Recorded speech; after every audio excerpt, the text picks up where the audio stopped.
Corría el año 1995 y de repente un álbum no solo rompió las listas de éxitos, sino que provocó un auténtico terremoto cultural.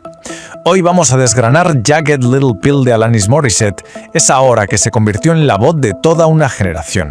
Y para entenderlo todo bien, nos apoyamos en el increíble análisis del blog La Playlist del Yayo, así que mil gracias. Venga, vamos a ver qué hizo que este disco siga resonando tan fuerte hoy en día. A ver, situémonos un momento en 1995. El rock alternativo estaba pegando fuerte, ¿verdad? Pero nadie, de verdad, nadie se esperaba la que se venía encima. Que una chica canadiense bastante joven iba a sacar un disco que no es que fuera a vender mucho, no. Es que se iba a convertir en la banda sonora de la vida de muchísima gente. Y cuando digo mucho me refiero a una auténtica locura. Hablamos de más de 33 millones de copias vendidas en todo el mundo. O sea, es para pararse a pensar en la cifra, 33 millones.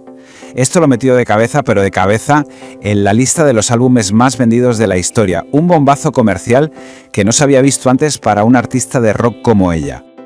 Pero claro, es que la cosa no se quedó solo en las ventas, no. La crítica se quitó el sombrero. En los Grammys del 96 arrasó. Se llevó 5 premios, 5. Y entre ellos, el gordo, el de álbum del año. Vamos, que de un día para otro, Alanis Morissette pasó a ser una auténtica leyenda. Y aquí es donde una se para a pensar y dice, vale, pero ¿cómo? ¿Cómo lo hizo? ¿Cuál es el truco?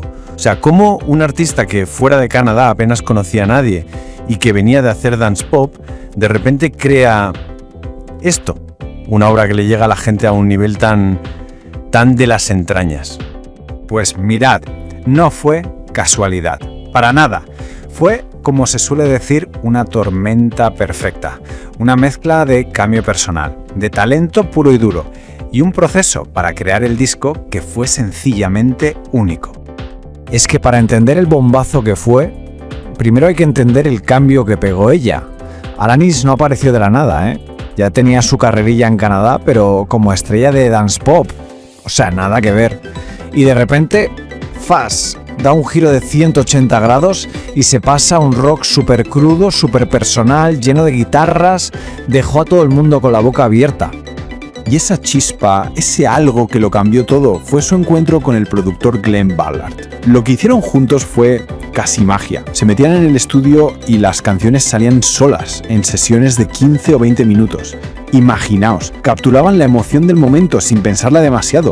Por eso se nota tan real, porque muchas de las voces que se oyen en el disco son literalmente la primera toma. Sin filtro, sin retoques, ¡pum! Y lo mejor de todo es que consiguieron esa autenticidad tan brutal con 4 duros, demostrando que para ser honesto no hace falta un presupuesto millonario. Pero si hay una palabra que define este disco es honestidad, pero honestidad brutal.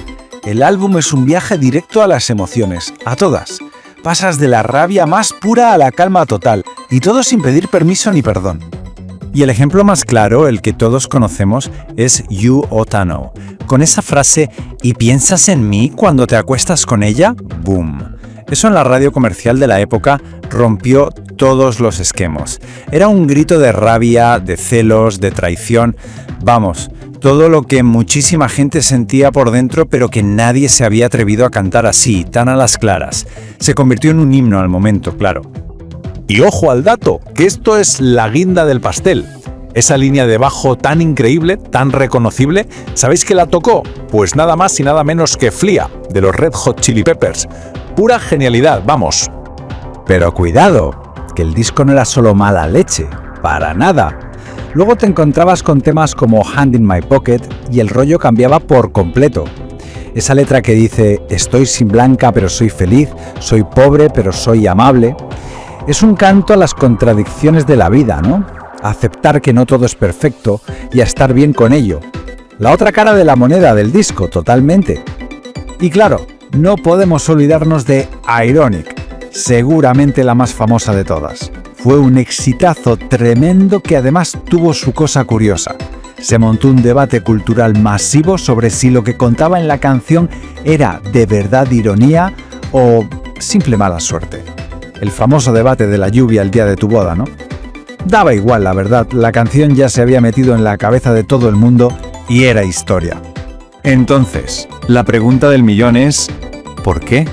¿Qué narices tenían estas canciones para que conectaran así a ese nivel tan bestia con millones de personas?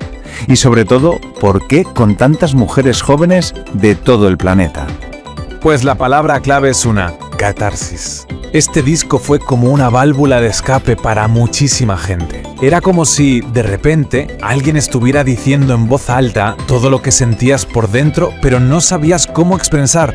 Toda esa rabia, esa frustración, escucharla era como soltarlo todo, un alivio tremendo.